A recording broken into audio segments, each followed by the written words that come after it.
Dear student, मैं रेणु चौधरी संत कबीर विद्यापीठ PG college के official channel पे आपका स्वागत है। उम्मीद करते होंगे आप अच्छे होंगे, मस्त होंगे बच्चे। चलिए आज हम नया सेशन स्टार्ट करते हैं। नवरात्रि का दिन चल रहा है तो जय माता जी। आप लोग बहुत अच्छे से खुशहाल रहिए, खुश रहिए, मस्त रहिए। और आज हम नए सेशन की तरफ चलते हैं। इसके पहले हम पढ़ाए थे होम मैनेजमेंट। ठीक है, होम मैनेजमेंट में दो क्लियर हो गया था, दो टॉपिक। क्या है? योजना और संगठन। आप जानते होंगे किसी कार्य को करने से पहले हम योजना बनाते हैं ना। बिना योजना के कोई कार्य हो ही नहीं सकता है। तो उस योजना के तहत हम कार्य करते हैं। उसके बाद उसको दूसरा नंबर क्या, हम संगठित करते हैं। उस कार्य को हम क्या करते हैं? सुव्यवस्थित करते हैं, संगठित करते हैं। उसके बाद हम क्या करते हैं? उस पर नियंत्रण करते हैं। तो आज हम पढ़ेंगे नियंत्रण। नियंत्रण क्या है? नियंत्रण, आज हम पढ़ेंगे नियंत्रण। नियंत्रण जिसको हम कंट्रोलिंग भी कहते हैं, जिसको हम क्या कहते हैं? कंट्रोलिंग कहते हैं। ठीक है, तो अब देखिए नियंत्रण का अर्थ क्या है। नियंत्रण का अर्थ वह प्रक्रिया है जिसके माध्यम से वर्तमान निष्पादन का मापन किया जाता है। मतलब वर्तमान समय में जो कार्य चल रहे हैं उसका क्या किया जाता है? उसका मापन किया जाता है। उस वर्तमान समय में कार्य जो हो रहे हैं उसका मापन किया जाता है। उसी को हम क्या कहते हैं? नियंत्रण कहते हैं। और पूर्व निर्धारित कार्य के लक्ष्यों का मार्गदर्शन किया जाता है। मतलब पूर्व में जो निर्धारित कार्य हैं उनका हम क्या करते हैं? मार्गदर्शन करते हैं। उससे जानते हैं कि अगर हम योजना बनाए थे तो ये कार्य कितने अच्छे से हुआ है और कितने अच्छे से ये कार्य आगे हो सकता है। तो उसका हम क्या करेंगे? मार्गदर्शन करेंगे। और वर्तमान समय में जो योजना बनाई गई है उसके तहत नियंत्रण का क्या करेंगे? मापन करेंगे। आई बात समझ में? अब देखिए नवरात्र व्रत है तो थोड़ा दिक्कत हो रहा है। अब हम देखेंगे नियंत्रण क्या है। चलिए ठीक है। नियंत्रण नियंत्रण संगठन के अंतर्गत कार्य करने के रूप में परिमाणित किया जाता है। जो नियंत्रण है वो संगठन के रूप में कार्य करने से हम क्या करते हैं? उसका परिमाणित करते हैं। जो नियंत्रण और संगठन के अंतर्गत कार्य चल रहे हैं, ठीक है, उस रूप में हम उसको क्या करते हैं? परिमाणित करते हैं। आई बात समझ में? अब देखिए योजना क्रियान्वयन करने का कार्य नियंत्रण करता है। जो योजना होता है, योजना को हम पहले बनाते हैं, उसके बाद उस कार्य को हम क्या करते हैं? क्रियान्वित करते हैं। ठीक है, उस कार्य को करने का काम कौन करता है? नियंत्रण करता है। उस काम को मतलब कंट्रोलिंग करता है। पूरी तरह से उस कार्य पे हम कंट्रोल नहीं कर पाएंगे तो हमारा कार्य सही रूप से नहीं चल पाएगा, वो कहीं ना कहीं बिगड़ जाएगा। तो ठीक है, उस कार्य को संपन्न कराने का कार्य कौन करता है? नियंत्रण करता है। आई बात समझ में? नियंत्रण संगठन को गति प्रदान करता है। जो नियंत्रण होता है, जो कंट्रोलिंग होता है, वो संगठन को क्या करता है? गति प्रदान करता है। कैसे कैसे कार्य होगा उसको क्या करता है? वो गति प्रदान करता है। आई बात समझ में? आप देखिए परिवार के लक्ष्य व उद्देश्य की पूर्ति के लिए अपनाई गई योजना नियमित रूप से चल रही है या नहीं चल रही है, इसके लिए स्वयं कार्य को क्रियान्वित की जांच पड़ताल कर लेनी चाहिए। उसमें आवश्यक सुधार लाने हेतु नियंत्रण कहते हैं। मतलब जो हमारे परिवार का लक्ष्य है, जो हमारे परिवार का उद्देश्य है, जिसके लिए हम योजना बनाए हैं, ठीक है, वो योजना नियमित रूप से चल रही है कि नहीं चल रही है, इसको हमें जानने के लिए हम क्या करेंगे? इसको हमें जांच पड़ताल करना पड़ेगा। ठीक है, जांच पड़ताल करके इसमें हमको नियंत्रण पाना रहेगा कि जो कार्य हमारे घर में चल रहा है उसके जिसका हम योजना बनाए हैं उस योजना के तहत ये कार्य पूरी तरह से हो पा रहा है कि नहीं, कहीं बिखर तो नहीं रहा। इसको हमें क्या करना चाहिए? जांच पड़ताल करना चाहिए। जांच पड़ताल करने के बाद उसमें हम सुधार कर सकते हैं, क्योंकि वो कार्य प्रोसेसिंग में है तो हम अभी उसमें सुधार ला सकते हैं। आई बात समझ में? अब देखिए अब कह रहा है नियंत्रण की परिभाषा। नियंत्रण की परिभाषा निखिल और डार्सी के अनुसार, आप जानते होंगे निखिल डार्सी, और ये होम मैनेजमेंट में बहुत ज़्यादा दिखाई देते हैं। ठीक है, नियंत्रण के समान वह प्रपत्र, यह प्रपत्र के समान है जो योजना को इच्छित परिमाणित तक पहुंचाने हेतु दिशा प्रदान करता है। निखिल और डार्सी का कहना है कि निखिल डार्सी का कहना है नियंत्रण के समान यह प्रपत्र के समान है। मतलब जो नियंत्रण है ये प्रपत्र के समान है। ठीक है, इस योजना को इच्छित प्रमाणित तक पहुंचाने में क्या करता है? दिशा प्रदान करता है। ठीक है, नियंत्रण जो है वो एक क्या है? समान है। वो एक यंत्र है, ठीक है, वह एक यंत्र है। इस योजना को इच्छित और प्रमाणित तक पहुंचाने के लिए हमें दिशा प्रदान करता है। कौन दिशा प्रदान करता है? नियंत्रण। कौन दिशा प्रदान करता है? नियंत्रण। मतलब लास्ट तक उस योजना पे कार्य करने का जो प्रोसेसिंग करने का जो तरीका है वो नियंत्रण करता है। आई बात समझ में? प्रोफेसर जॉर्ज आर टेरी के अनुसार, प्रोफेसर जॉर्ज आर टेरी का कहना है कि आप देख सकते हैं कि नियंत्रण का अर्थ, प्रोफेसर जॉर्ज टेरी का कहना, नियंत्रण का अर्थ वह क्रिया का मूल्यांकन है, मूल्यांकन और आवश्यकता महसूस किए जाने पर उनमें सुधार करना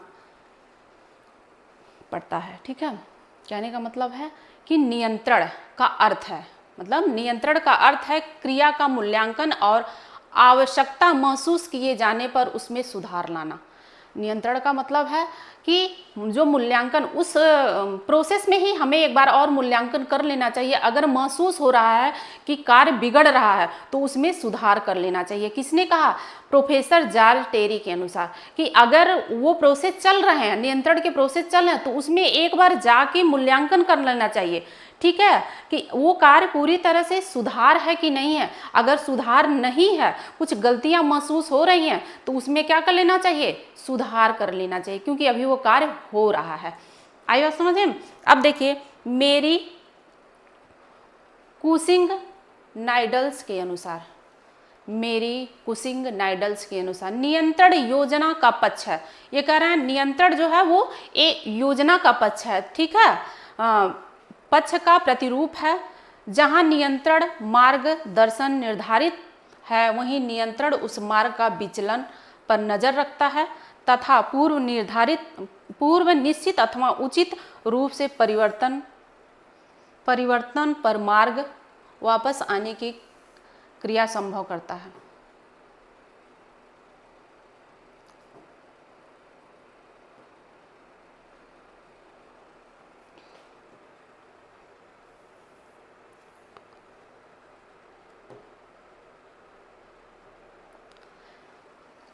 देखिए, मैरी कुसिंग नाइडल्स के अनुसार नियोजन योजना का प्रतिपक्ष रूप है। इन्होंने कह रहा है कि जो नियोजन है वो योजना का क्या है? प्रतिपक्ष रूप है। ठीक है, जहां लगे कि मार्ग नियोजन से भटक रहा है, नियोजन पे कार्य नहीं हो पा रहा है, वहां हमें विचलन नहीं होना चाहिए। उस विचलन पे हमें नजर रखना चाहिए, उस पे हमें पैनी नजर रखना चाहिए कि क्या बिगड़ रहा है, क्या इसमें सुधार लाना है, तथा पूर्व में जा करके उस रूप में परिवर्तन मार्ग में वापस आ करके हमें कार्य को संभव करता है। उस कार्य को हमें पूर्व में आ करके उस कार्य को हमें कर लेना चाहिए। आई बात समझ में?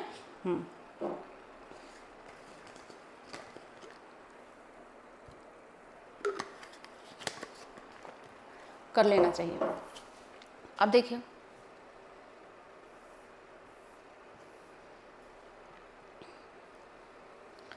नियंत्रण की विशेषताएं, नियंत्रण की विशेषताएं। ठीक है, आप इस पे देखेंगे, नियंत्रण एक प्रबंधकीय कार्य है। नियंत्रण क्या है? नियंत्रण एक प्रबंधकीय कार्य है। ठीक है, बिना प्रबंधन के कोई कार्य संभव नहीं है। उस पर नियंत्रण पाना क्या है? प्रबंधकीय कार्य है। ठीक है, नियंत्रण एक सतत चलने वाली प्रक्रिया है। नियंत्रण क्या है? एक सतत चलने वाली प्रक्रिया, वह कभी खत्म नहीं होती है। ठीक है, अब कह रहा है नियंत्रण संपूर्ण पद्धति है। नियंत्रण क्या है? नियंत्रण एक संपूर्ण पद्धति है। मतलब किसी कार्य को सुचारू रूप से चलाने के लिए हमें नियंत्रण करना चाहिए, कंट्रोलिंग करना चाहिए। अगर हम उस कार्य पे कंट्रोलिंग नहीं करेंगे तो कार्य सही रूप से नहीं हो पाएगा। तो उसकी एक क्या है? नियंत्रण क्या है? नियंत्रण एक संपूर्ण पद्धति है। बिना नियंत्रण के हम कोई पद्धति पे कार्य नहीं कर सकते हैं। आई बात समझ में?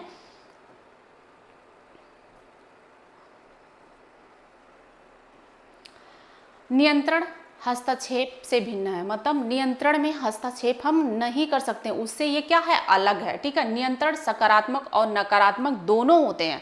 नियंत्रण क्या कर रहा है? नियंत्रण में सकारात्मक भी होते हैं, नकारात्मक भी, दोनों कार्य हो सकते हैं। जब हम नियंत्रण करते हैं तो सकारात्मक भी हो सकते हैं और नकारात्मक भी हो सकते हैं। नियंत्रण प्रबंधन के सभी स्तर में किया जाता है। जो नियंत्रण होता है वो प्रबंधन के सभी स्तर में किया जाता है, बिना नियंत्रण के हम कार्य वो नहीं कर सकते हैं।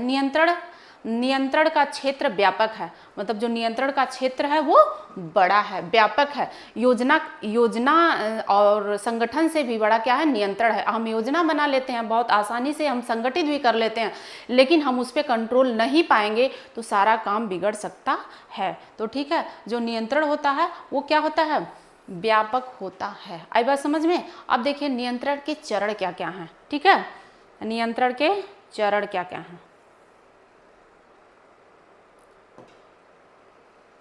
नियंत्रण के चरण क्या, नियंत्रण के मुख्य 3 चरण हैं। नियंत्रण के मुख्य 3 चरण हैं। आप लोग जानेंगे कि नियंत्रण के जो चरण हैं वो मुख्य रूप से 3 हैं। ठीक है, मुख्य रूप से 3 चरण हैं। क्रियान्वय की शक्ति प्रदान करना, मतलब किसी कार्य को हम कर रहे हैं, उस क्रियान्वय मतलब किसी कार्य को करने जा रहे हैं, उसमें क्या हमें पहले शक्ति प्रदान करना चाहिए, पूरे एनर्जी के साथ कार्य करना चाहिए कि ये कार्य मेरा बिगड़े ना। पूरे एनर्जी से जब हम सुस्त होकर काम करेंगे, चलो हो गया, जो हो गया सो हो गया, कल देखा जाए, ऐसा नहीं। अगर हम कोई कार्य कर रहे हैं तो उसमें शक्ति प्रदान करना, मतलब नियंत्रण क्रियान्वय की शक्ति प्रदान करना। जो कार्य चल रहे हैं उसमें हम क्या करेंगे, पूरी ऊर्जा के साथ कार्य करेंगे। ठीक है, समायोजित करना, मतलब जो कार्य चल रहे हैं उसको अच्छे जगह हम अच्छे तरीके से उसको हम क्या करेंगे, समायोजित करेंगे। दूसरा क्या है, समायोजित करना। और तीसरा क्या है, जांच करना, निरीक्षण करना। अगर कार्य हो रहा है, नियंत्रण हम करें हैं तो जांच करेंगे क्या हमारा जो कार्य है वो पूरी तरह से नियंत्रित है कि नहीं है, पूरी तरह से नियंत्रित है कि नहीं है। निरीक्षण करेंगे तभी तो हम जान पाएंगे, तभी तो हम कार्य को अच्छे से करेंगे कि हाँ हो गया कि नहीं हो गया। तो ये सारे तीनों क्या है, नियंत्रण के चरण हैं। क्या करना, क्रियान्वय की शक्ति प्रदान करना, मतलब जो हम कार्य कर रहे हैं उसमें हमें पूरे एनर्जी के साथ कार्य करना चाहिए। ठीक है, समायोजन करना, उसमें हमें अच्छे से समायोजित होना चाहिए, कार्य को अच्छे सुचारू रूप से समायोजित करना चाहिए। ठीक है, जांच करना और निरीक्षण करना, मतलब हम जब नियंत्रण हमारा चल रहा है तो उसमें हम जांच भी करेंगे, उस नियंत्रण के तहत हम उसमें जांच करेंगे और निरीक्षण करेंगे कि क्या पूरी तरह से हम उस पर कंट्रोल पा गए हैं कि नहीं। आई बात समझ में। अब आ गया आपका चौथा है मूल्यांकन। आपका क्या है, मूल्यांकन।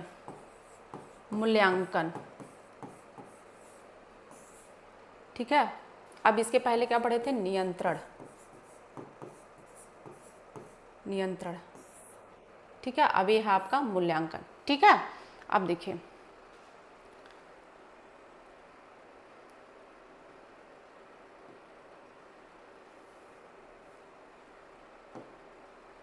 मूल्यांकन, इवैल्यूएशन।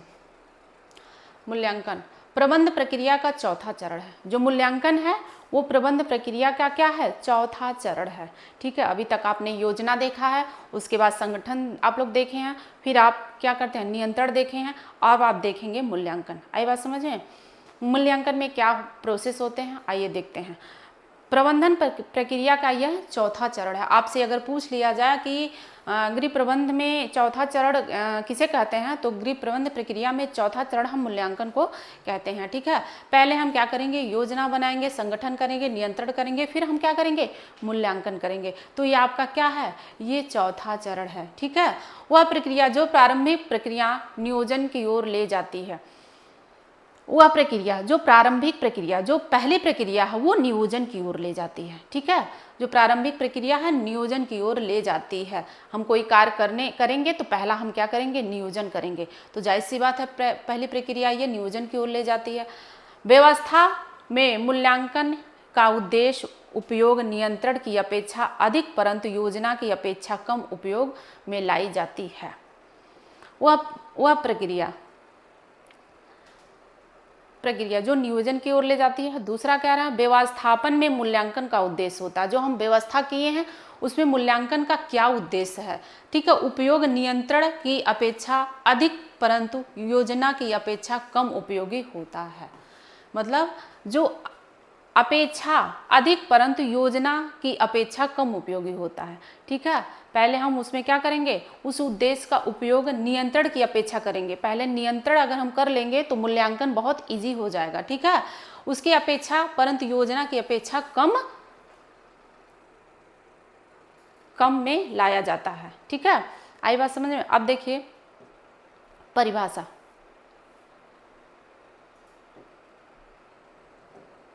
परिभाषा परिभाषा ओपेनहीम के अनुसार, मूल्यांकन की परिभाषा है ओपेनहीम के अनुसार। ठीक है, घर में की गई प्रक्रिया के परिणामों की पहचान करने की विधि। जो घर में की गई प्रक्रिया है उस परिणामों के पहचान करने की विधि किसी व्यक्ति को अपने भविष्य के व्यवहार में अधिक प्रभावशाली निर्णय लेने में सहायक होता है। ठीक है, कहने का मतलब है घर में की गई प्रक्रिया, परिणामों की पहचान करने की विधि किसी भी व्यक्ति अपने भविष्य के व्यवहार में अधिक प्रभावशाली नियंत्रण लेने में क्या होता है, नियंत्रण लेने में सहायता मिलती है। प्रणाम सर।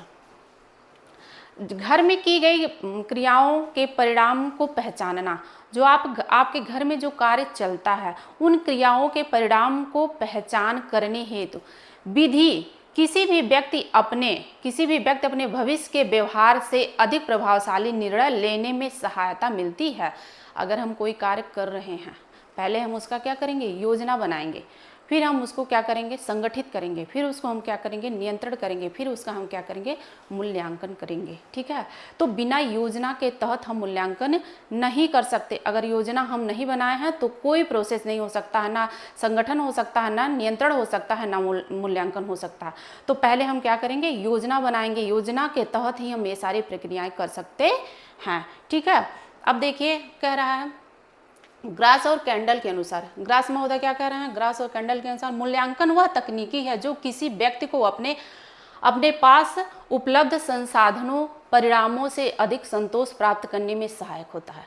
मूल्यांकन वह तकनीकी है जो किसी व्यक्ति को अपने पास उपलब्ध संसाधन, जो आपके पास उपलब्ध संसाधन है, ठीक है, उस परिणामों से अधिक संतोष प्राप्त करने में सहायक होता है। अगर आपके पास जो संसाधन है उसी के तहत हम क्या करेंगे, मूल्यांकन करेंगे, उसी से हमको क्या संतुष्टि भी मिलती है कि संतोष प्राप्त करने में क्या होता है, सहायक होता है।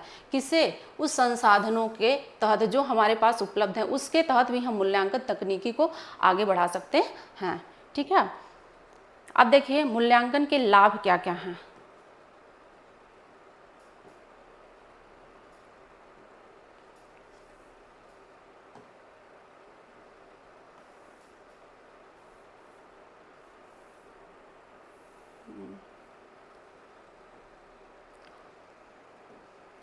मूल्यांकन के लाभ, योजना की लक्ष्य के अनुरूप सफलता मिलती है या नहीं।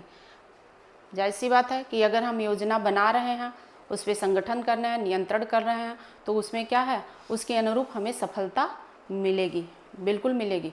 अगर हम कार्य को किसी योजनाबद्ध तरीके से कर रहे हैं तो उसमें सफलता क्या हो जाएगी, निश्चित हो जाएगी, मिल रहा है या नहीं। ठीक है, आपको पता चल जाएगा कि हम अगर योजना के तहत कार्य कर रहे हैं तो उसमें सफलता मिल रही है या नहीं मिल रही है। तो एकदम सही बात है, अगर योजना के तहत काम करेंगे तो सफलता मिलनी ही मिलनी है। अगर योजना बना लेंगे और उस पर हम संगठित नहीं कर पाएंगे, उस पर हम नियंत्रण नहीं कर पाएंगे, तो हमें मूल्यांकन करने में बहुत दिक्कत होगी, क्योंकि योजनाबद्ध तरीके से कार्य हुआ ही नहीं है, तो मूल्यांकन में हमें सफलता नहीं मिल सकती है। ठीक है, समय पर कार्य संपन्न हुआ या नहीं, और नहीं हुआ तो क्यों नहीं हुआ। समय पे कार्य संपन्न हुआ या नहीं हुआ तो क्यों नहीं हुआ, ये मूल्यांकन के तहत हम जानकारी ले सकते हैं कि अगर योजना बनाया गया है, ठीक है, और संगठन भी किया गया है, नियंत्रण भी किया गया है, फिर भी सफलता नहीं मिल रही है तो क्यों नहीं मिल रही है।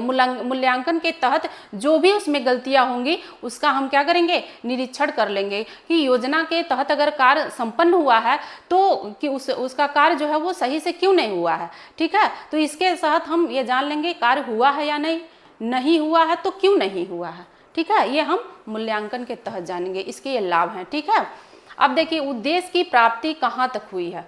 जो मूल्यांकन आपने किए हैं उस उद्देश्य की जो प्राप्ति है वो कहाँ तक हुआ है, कहाँ तक, किस हद तक हुआ है, ठीक है। भविष्य में कार्य करने हेतु उन कठिनाइयों का निवारण करना जो कि पहले आ चुकी है। मतलब भविष्य में कार्य करने हेतु, जो हम इसके भविष्य में कार्य करेंगे तो पहले हम एक कार्य कर चुके हैं, उस कार्य के तहत हमको ये देखना है भविष्य में कार्य करने हेतु उन कठिनाइयों का निवारण करना जो कि पहले से आ चुका है। इसके पहले भी आपने काम किया होगा, तो उस काम के तहत हमें ये देखना है कि उन कठिनाइयों के निवारण करना, मतलब जो कठिनाइयाँ आ रही हैं उसका हम क्या करेंगे, निवारण करेंगे। और जो पहलू आ चुके हैं, मतलब जो पहलू आ चुके हैं उसका हम उस कार्य को क्या करेंगे, निवारण करेंगे, ठीक है। भविष्य की योजना के लिए एक आवश्यक प्रस्तुति है। मतलब भविष्य की योजना के लिए जो मूल्यांकन का लाभ है वो आवश्यक एक प्रस्तुति है। उस लाभ को तभी हम ले सकते हैं जब भविष्य में योजना के लिए एक आधार प्रस्तुति करेंगे तब, ठीक है, तभी हम मूल्यांकन का लाभ ले सकते हैं। तो देखिए, मूल्यांकन के लाभ, योजना के लक्ष्य के अनुरूप सफलता मिली है या नहीं, इसके लाभ आप जानेंगे जब आप उसका मूल्यांकन करेंगे, ठीक है।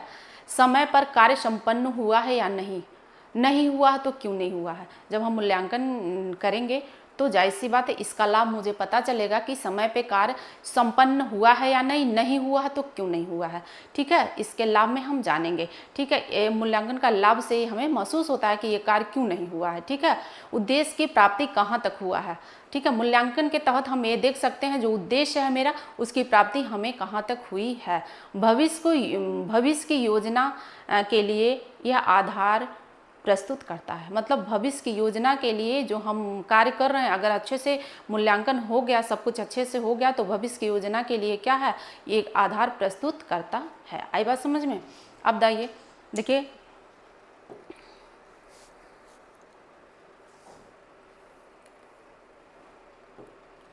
ये है नई तकनीक सूक्ष्म विचार विधियों एवं उपाय की प्राप्ति करना। मतलब मूल्यांकन के तहत हम क्या करेंगे, जो नई तकनीकियाँ सूक्ष्म विचार हैं उन विधियों एवं उपाय की भी हम प्राप्ति करेंगे, ठीक है। नई तकनीकी से जानेंगे कि ये मूल्यांकन हुआ है तो कितने अच्छे से हमने मूल्यांकन किया। नई तकनीकी, नए विचारों और विधियों का उपाय प्राप्त करना, ठीक है, मूल्यांकन के लाभ हैं।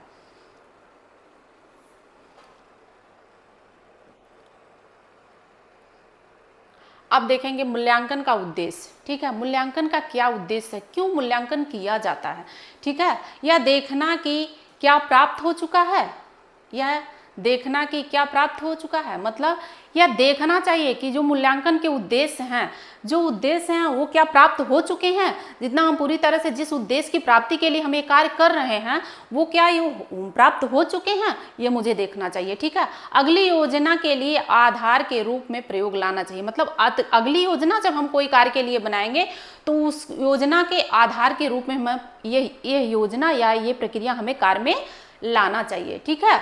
संपूर्ण सूचना को संबोधित करने के लिए आधार प्रस्तुत करना। मतलब जो संपूर्ण योजना है, ठीक है, संपूर्ण योजना और सूचना को संबोधित करने के लिए, संपूर्ण सूचना को संबोधित करने के लिए आधार प्रस्तुत करना। मतलब संपूर्ण जो सूचना होंगी उसको क्या करना है, संबोधित करने के लिए हमें क्या करना चाहिए, आधार प्रस्तुत करना चाहिए, जो पहले से हम लाभ लिए हैं, जो उद्देश्य इस उद्देश्य के अंतर्गत आता है, ठीक। उचित फीडबैक प्रदान करना चाहिए, ठीक है। मतलब इसका उद्देश्य है कि उचित फीडबैक कि किसने कौन सा काम किया है, कैसे हुआ, क्या नहीं हुआ है, क्यों हुआ है, कितने समय में हुआ, तो उचित फीडबैक लेना चाहिए, क्या, मूल्यांकन के उद्देश्य के तहत, ठीक है। और मूल्यांकन के प्रकार आप देखेंगे, ठीक है। पहला क्या है, सापेक्ष मूल्यांकन, ठीक है। पहला क्या है,